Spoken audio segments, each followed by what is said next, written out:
Trazyn the Infinite is an ancient Necron Overlord of the Nihilakh Dynasty, noted amongst his kind as a keeper of history and a preserver of artifacts and events on the Tomb World of Solemnace.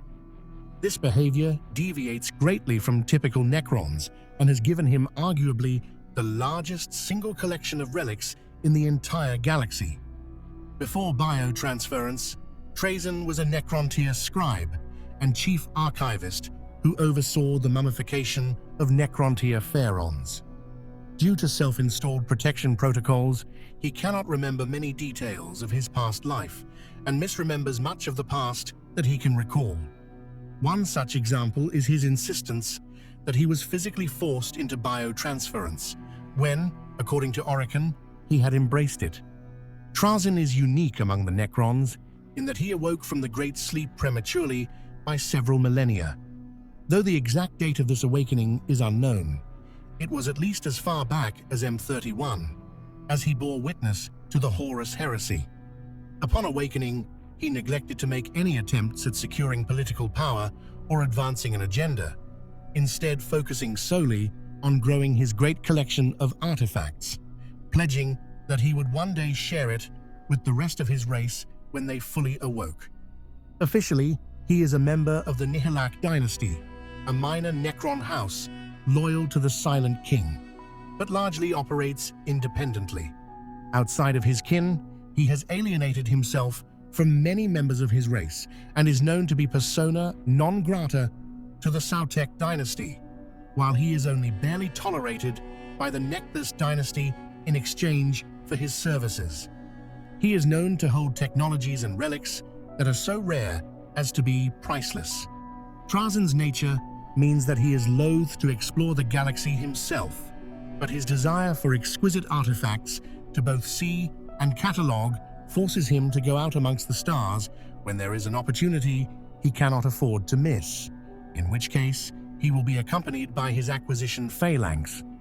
Furthermore, he is known to often send substitutes of himself to do his work for him, and many have become annoyed to discover that the Necron they had slain, whom they believed to have been Trazyn, was in fact a Lich Guard or a Necron Lord.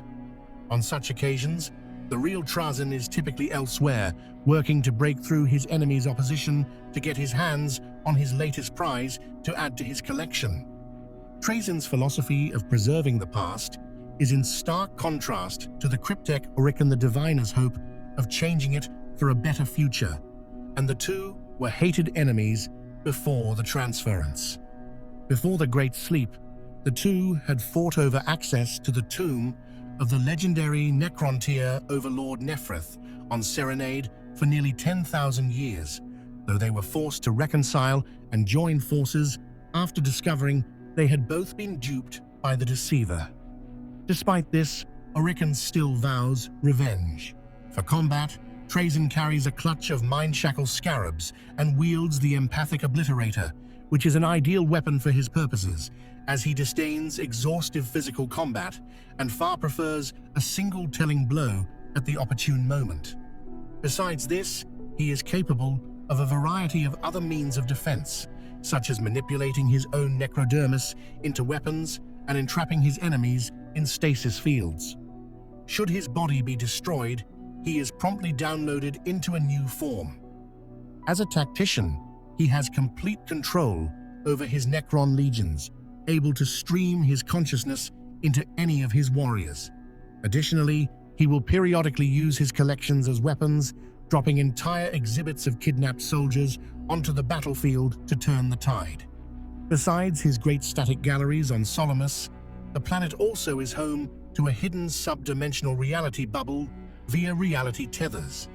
It is only able to be entered and exited by the Overlord or his minions and contains a stronghold named Sanctum, which holds reality warping arenas that are replicated from those used by the Imperium. Trazyn places renowned warriors there, which he has fight for his amusement, and due to the advanced technology available to the Necrons, he is able to heal the warriors of even the most lethal wounds to send them back into the fray after they fall. Though he promises the fighters that the ultimate winner will be set free, the Overlord has no intention of keeping his promise. Instead, the arena winner has the honor of taking a place of pride within Trazyn's latest exhibit on Solemnace. His adventures to procure artifacts have made him a contentious character amongst the other races of the galaxy.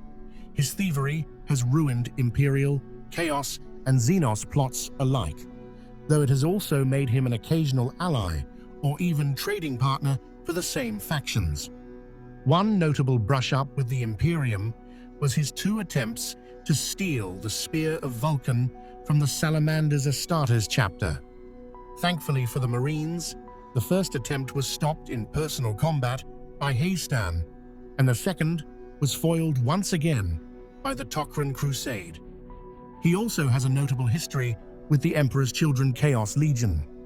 It began when Trazyn journeyed to Harmony in search of new additions to his collection, but was wounded by Lord Primus Eidolon. In exchange for his safe passage, Trazyn offered a lost gene seed tithe of the Emperor's children that he had previously stolen. This caused Eidolon to dispatch Fabius Bile and Flavius Alcanex to Solemnace to retrieve it, though in truth it was a ruse by the Xeno, who desired to add Bile to his collection.